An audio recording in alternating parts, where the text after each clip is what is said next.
ჩემი ბავშვობა ესე იყო ასოცირებული სიღნაღთან, წნორთან. აქ გადიოდა ულამაზესი საბაგირო.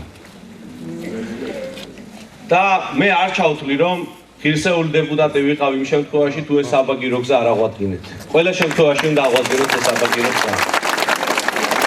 ეს საშუალებას მისცემს წნორს, მისცემს სიღნაღს, რომ დაიბრუნოს ძველი სილამაზე და კიდევ უფრო ლამაზად გადაშალოს სიღნაღის რაიონში შემოსული ტურისტთა რაოდენობა. კიდევ უფრო გაზარდოს ტურისტთა რაოდენობა და თითოეულ თქვენთაგანის ოჯახამდე მოვიდეს ეს ძალიან დიდი სიკეთე, როგორც სატრანსპორტო საშუალებით, ასევე ფინანსური მიმართულებით. დღეს ჩვენ წნორში ვართ და თქვენ ხედავთ რამხელა სამუშაოები მიმდინარეობს აქ წყლის მიმართულებით.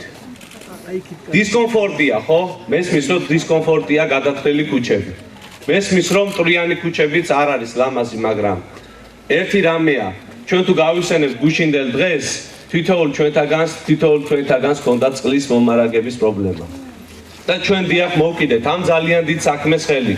გაზეთს იხარჯება დაახლოებით 12 მილიონი და დარწმუნებული ვარ იმაში, რომ გაზაფხულზე ყველა ოჯახს გექნებათ 24 საათიანი წყალი.